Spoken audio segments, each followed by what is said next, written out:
Hello friends, आप सभी का स्वागत है हमारे अपने YouTube channel special field special study में। आज इस वीडियो में हम बात कर रहे होंगे डीएड स्पेशल एजुकेशन के अंतर्गत HI, VI और IDD तीनों ट्रेड के सेकेंड ईयर के पेपर नंबर 10 की, जो कि आपका कॉमन कोर्स है और पेपर का नाम है इंक्लूसिव एजुकेशन यानी कि समावेशी शिक्षा। तो समावेशी शिक्षा में हम लोगों ने फर्स्ट यूनिट और सेकेंड यूनिट कंप्लीट कर लिया है। थर्ड यूनिट में हमें 3.2 पढ़ना है, जो कि समावेशी शिक्षा के लिए मूलभूत साक्षरता की बात करता है। ये हमारा मूल टॉपिक भी होगा और इसी को आज हम पढ़ने वाले हैं। इससे संबंधित आप क्वेश्चन देख सकते हैं, जैसे कि समावेशी शिक्षा के लिए मूलभूत साक्षरता के महत्व और आवश्यकताओं पर प्रकाश डालिए, या फिर समावेशी कक्षाओं में मूलभूत साक्षरता को सुनिश्चित करने की रणनीतियों का वर्णन कीजिए, या फिर समावेशी शिक्षा में मूलभूत साक्षरता का अर्थ स्पष्ट कीजिए। इसे बढ़ाने के लिए कौन कौन से तरीके अपनाए जाते हैं, इसका उल्लेख कीजिए।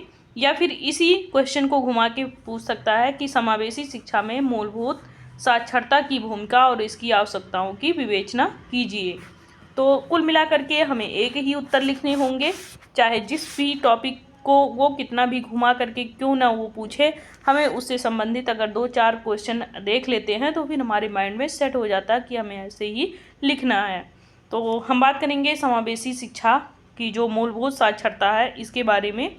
तो समावेशी शिक्षा वो दृष्टिकोण होता है जहाँ पे प्रत्येक बच्चे को उसकी विशेषताओं, क्षमताओं और पृष्ठभूमियों के बावजूद समान अवसर प्रदान करने पर केंद्रित किया जाता है ध्यान। यानी कि कोई भी बच्चा वो दिव्यांगता की किसी भी कैटेगरी में आ रहा हो, वो दिव्यांगता की किसी भी कैटेगरी का मतलब है कि उसके अंदर कोई भी विशेषता ना हो, कोई क्षमता ना हो, या फिर उस कोई कार्य करने में वो अक्षम हो, फिर भी उसकी जो 1% भी बची हुई क्षमता होगी उसको इम्प्रूव करने के लिए हम उसे सामान्य बच्चों की तरह ही समान अवसर देंगे, पूर्ण भागीदारी का, पूर्ण अधिकार का। तो ये जो दृष्टिकोण होता है ये विशेष रूप से उन बच्चों के लिए महत्वपूर्ण रखता है जो कि आपके शारीरिक, मानसिक और सामाजिक तौर पर वो किसी न किसी अक्षमता या बाधा से ग्रसित होते हैं।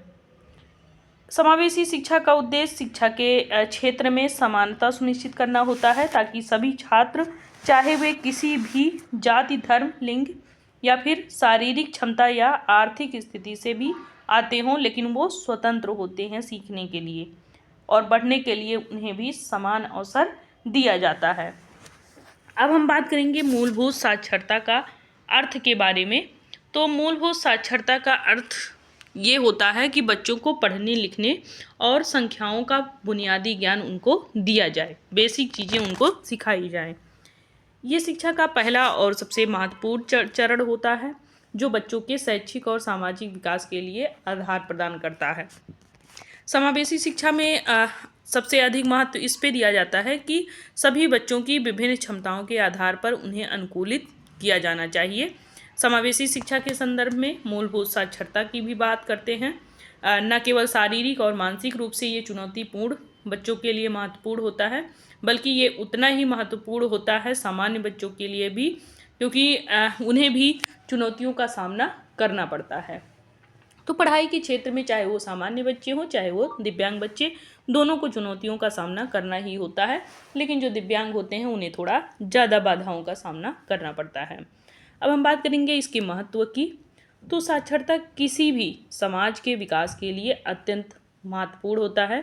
एक साक्षर व्यक्ति को अपनी सोच और समझ को व्यक्त करने और समाज में सक्रिय रूप से भाग लेने तथा रोजमर्रा की जिंदगी में निर्णय लेने की क्षमता भी मिलती है। समावेशी कक्षाओं में बच्चों को एक मूलभूत शिक्षा के जरिए आत्मविश्वास मिलता है और वे अपने भविष्य के लिए मजबूत आधार तैयार कर सकते हैं।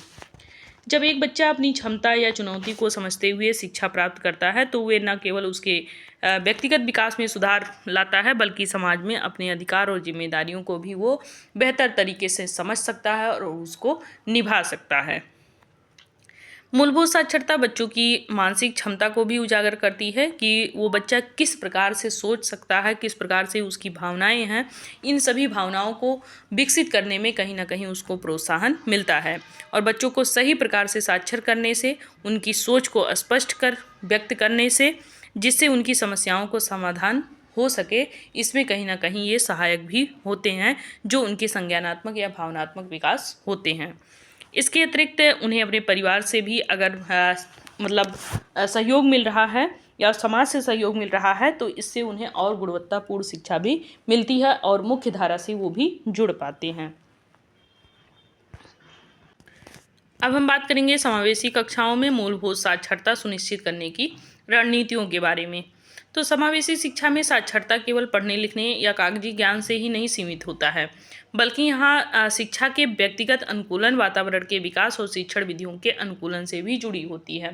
क्योंकि समावेशी शिक्षा में आप जानते हैं कि जो भी बालक आता है, चाहे वो शारीरिक रूप से हो या मानसिक रूप से या सामाजिक रूप से हो या भावनात्मक रूप से, किसी भी प्रकार से वो डिस्टर्ब हो, उस बच्चे को हम समान अवसर देते हैं। केवल उनको हम पढ़ाई लिखाई में नहीं देते हैं, उनको हम बाहरी वातावरण में भी देते हैं, यहाँ तक कि कक्ष में भी देते हैं। और उसके साथ साथ उन्हें किसी भी ज्ञान से अगर हम जोड़ रहे हैं तो उसमें भी हम उन्हें अनुकूलन देते हैं। और बच्चा अपनी क्षमता को कैसे विकसित कर रहा है, इस पे भी हम ध्यान देते हैं। इसके साथ साथ उसे सामान्य बच्चों की तरह ही समान अवसर देते हैं कि वो भी हर एक एक्टिविटी में अपनी पूर्ण भागीदारी सुनिश्चित कर सके। विविध शिक्षण विधियों का उपयोग करते हैं। समावेशी जो कक्षा होती है उसमें अगर हम शिक्षा दे रहे हैं बच्चों को, तो उसमें अनेक विधियों का हम यहाँ पे उपयोग करते हैं, अनेक एक्टिविटी कराते हैं। जैसे कि ऑडियो वीडियो हो गया आपका, या फिर कोई अन्य काइनेटिक शिक्षण हो गया, या अलग अलग बच्चों के जो सीखने की शैली होती है अलग अलग होती है, तो उनको हम अलग अलग तरीके से संयोजन करते हैं कि सभी बच्चों को वो सारी चीज़ें समझ में आ जाए। देखने सुनने में कठिनाई है तो ऑडियो बुक्स वगैरह हम उनके लिए उपलब्ध कराएंगे, और सुनने में समस्या है तो फिर उन्हें हम विजुअल वाली सारी चीज़ें दिखाएंगे। अब हम बात करेंगे अलग अलग स्तरों पर शिक्षा। तो अलग अलग स्तर पे मतलब ये होता है कि हमारे जो बच्चे होते हैं वो अलग अलग दिव्यांगताओं से ग्रसित होते हैं, तो उनको हम उन्हीं के क्षमता के अनुसार शिक्षा यहाँ पे देते हैं। तो अलग अलग स्तर हम यहाँ पे निर्धारित करेंगे, उन्हें उपकरणों के माध्यम से उनकी पढ़ाई लिखाई कराएंगे, और उन्हें हम कुछ एक्टिविटी के माध्यम से भी सिखाएंगे। या जो बच्चे बहुत ज़्यादा गंभीर होंगे तो उन्हें हम केवल DLS वगैरह सिखाएंगे, डेली लिविंग स्किल्स केवल उन्हें हम बताएंगे। समूह कार्य और सहकारी शिक्षा। समावेशी कक्षाओं में बच्चों को समूहों में काम करने का ज़्यादा अवसर दिया जाता है, जिससे जो हमारे दिव्यांग बच्चे हों उन्हें सीखने में मदद मिल सके, उनमें नए नए कौशल विकसित हो सकें और अपने सहपाठियों के साथ में उन्हें सीखने का अवसर मिले। व्यक्तिगत सहायता यहाँ पे दिया जाता है, क्योंकि कुछ बच्चे ऐसे होते हैं जो समझने में और सीखने में कहीं ना कहीं पीछे रह जाते हैं, जो हमारे सामान्य बच्चे हैं उनसे, तो फिर उन्हें हम अलग से टाइम देते हैं और उन टाइम के अनुसार उन बच्चों को सीखने का पूरा हम यहाँ पे अवसर देते हैं। नेक्स्ट हम बात करेंगे सकारात्मक और सहायक वातावरण की। अगर इन बच्चों के साथ में किसी भी प्रकार का भेदभाव ना हो, कोई आपत्तिजनक वहाँ पे अपशब्दों का प्रयोग ना हो, तो इन बच्चों को भी अपनी क्षमताओं को विकसित करने में एक अच्छा अवसर मिलता है। और ऐसे हम वातावरण का वहाँ पे इस्तेमाल करेंगे, या कह लीजिए ऐसे वातावरण हम वहाँ पे रखेंगे जहाँ पे बच्चा सीखने में कंफर्ट महसूस कर सके, और अपनी जो भी विचार हों या जो उसके अपनी ही भाषा में, मातृभाषा में उसको हम जो कुछ भी सिखाएंगे मातृभाषा में ही सिखाएंगे। बच्चे को इतना कंफर्ट फील कराएंगे कि बच्चे के मन में कोई भी संदेह हो, सवाल हो तो वो पूछ सके। प्रेरणा और प्रोत्साहन भी देंगे। बच्चा अगर थोड़ा सा भी अच्छा कार्य कर रहा है तो उसके लिए हम उस बच्चे को मोटिवेट करेंगे कि वो बच्चा और अच्छा कार्य करे, उस पर हम उसको इनाम भी दे करके उस बच्चे को मोटिवेट कर सकते हैं सीखने में। उसके बाद हम प्रौद्योगिकी का उपयोग बात करेंगे। तो डिजिटल युग में थोड़ा सा डिजिटली तरीके से भी हम बच्चों को सिखाएंगे, इसमें भी बच्चे की साक्षरता को बढ़ाने में कहीं ना कहीं हम अपनी भूमिका देंगे, ताकि समावेशी कक्षाओं में प्रौद्योगिकी का उपयोग हो सके। बच्चे उससे पढ़ने लिखने या गणना करने की जो भी चीज़ें हैं उन सभी सहायक उपकरणों के माध्यम से बच्चों को सीखने का अवसर देंगे। इसके साथ साथ हम उन्हें ऑनलाइन, इंटरनेट, ये सभी सुविधाएं हम उनके लिए प्रदान करेंगे, जिसके माध्यम से बच्चे सीख पाएंगे और जल्दी सीख पाएंगे। अब हम बात करेंगे समावेशी शिक्षा में मूलभूत साक्षरता का अर्थ क्या होता है। तो इसका मतलब ये होता है कि केवल पाठ्य पुस्तकों से जुड़े ज्ञान ही नहीं देना है, बल्कि जीवन के जो विभिन्न पहलू हैं उनको भी समझने और अनुभव करने की क्षमता हम कहीं ना कहीं उनमें व्याप्त कराएंगे। क्योंकि वो बच्चे केवल यहाँ पे गुणवत्तापूर्ण शिक्षा ही लेने नहीं आए हैं, बल्कि अपने जीवन में जीवन यापन कैसे करना है और फिर उसके दौरान उन्हें व्यवसाय परक कैसे बनना है, रोजगार परक कैसे बनना है, इन सभी चीज़ों को हम सीखने का वहाँ पूरा पूरा अवसर देंगे बच्चों को। इनमें बची हुई क्षमताओं के अनुसार उन्हें हम क्या चीज़ें सिखा दें कि वो अपना जीवन यापन अच्छे से कर सके, इस पर विशेष ध्यान दिया जाना चाहिए। बच्चों को इसमें पाठन, लेखन, गणना, सोचने की क्षमता, संवाद करने की क्षमता, यही सभी चीज़ें हम इसमें इस्तेमाल करके उनको सारी चीज़ें सिखाएंगे। बाकी उनको इसके बाद भी उनके जीवन से जुड़े कुछ डीएलएस के कार्य वगैरह भी हम उनको सिखाएंगे, और कुछ रोज़मर्रा की जो ज़िंदगी में रोजगार पर अगर वो बन सकते हैं तो फिर उस पर भी हम विशेष ध्यान देंगे। उनको हम शारीरिक रूप से, भाषाई तौर पे हर तरीके से उन्हें हम सपोर्ट दे करके उन बच्चों को सिखाएंगे। इसके बाद हम बात करते हैं समावेशी शिक्षा में मूलभूत साक्षरता की भूमिका के बारे में। तो समावेशी शिक्षा में मूलभूत साक्षरता का कार्य कई तरह से ये महत्वपूर्ण होता है। यह न केवल बच्चों को अकादमिक ज्ञान प्रदान करता है, बल्कि उनकी व्यक्तिगत, सामाजिक और मानसिक विकास में भी कहीं ना कहीं ये सहायक होता है। व्यक्तिगत विकास की बात करते हैं तो समावेशी शिक्षा में साक्षरता का उद्देश्य बच्चों को उनके व्यक्तिगत विकास की दिशा में मार्गदर्शन करना होता है। एक बच्चा जब पढ़ने, लिखने और सोचने की क्षमता प्राप्त करता है तो वह अपनी व्यक्तिगत पहचान और स्वाभाविक रुचियों के बारे में भी अपनी समझ को प्राप्त करता है, और वो आत्मनिर्भर भी बनता है और जीवन को बेहतर तरीके से, सकारात्मक तरीके से वो जी पाता है। सामाजिक समावेशन की बात करते हैं तो हर एक बच्चे को समावेशी शिक्षा में शामिल किया जाना चाहिए, और हर बच्चे की जो पृष्ठभूमि होगी, चाहे वो शारीरिक अवस्था हो या फिर इन सभी चीज़ों को इग्नोर करते हुए एक तरीके से हम उसको समाज के विभिन्न कार्यों में भाग लेने का पूरा पूरा अवसर देंगे।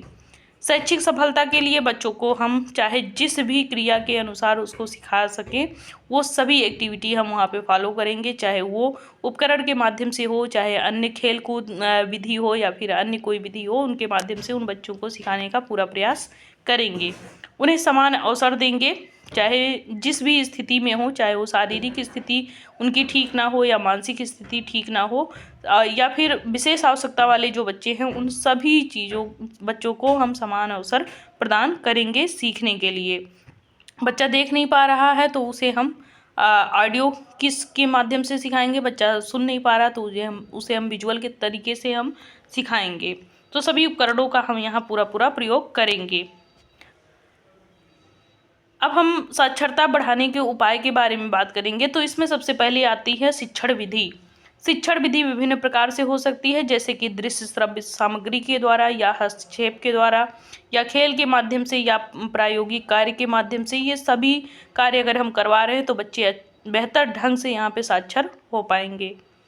सहायक टेक्निक के माध्यम से इन बच्चों को हम सिखा सकते हैं, जिनमें बच्चे उपकरणों के माध्यम से सीख सकते हैं। कुछ कौशल इनमें विकसित हो सकते हैं, ऑडियो विजुअल के आधारित हो या श्रवण आधारित हो। बड़े बड़े अक्षरों में, जिसको इनलार्ज प्रिंट बुक बोलते हैं, उसके माध्यम से हम इन बच्चों को सिखा सकते हैं। ब्रेल के माध्यम से सिखा सकते हैं बच्चों को। और व्यक्तिगत ध्यान और सहायक शिक्षकों का योगदान। कुछ बच्चे जो सीखने में थोड़ा सा भी पीछे रह जा रहे हैं तो उन पर व्यक्तिगत ध्यान देना होता है, और जो व्यक्तिगत आवश्यकताओं वाले बच्चे होंगे उनका पाठ्यक्रम भी उन्हीं के अनुसार अनुकूलित करके उनको हम सिखा सकते हैं। तो ये सारी चीज़ें हैं, थोड़ा बहुत और है तो ये आप पढ़ लीजिएगा, बहुत ज़्यादा नहीं, इसमें हमें अपने दिमाग पे जोर देना है। तो अभी ये हमारा 1.1 सब यूनिट है, यूनिट फर्स्ट के अंतर्गत, जो कि आपका कंप्लीट हुआ। नेक्स्ट टॉपिक के साथ में हम मिलेंगे नेक्स्ट वीडियो में। तब तक के लिए बाय बाय, टेक केयर। आपको अगर इसका PDF चाहिए, फैमिली एंड कम्युनिटी सब्जेक्ट का, तो आप हमारे Telegram channel special field special study Telegram channel से जुड़ करके आप डाउनलोड कर सकते हैं, चाहे आप इंग्लिश मीडियम से हों चाहे आप हिंदी मीडियम से। तो तब तक के लिए बहुत बहुत धन्यवाद।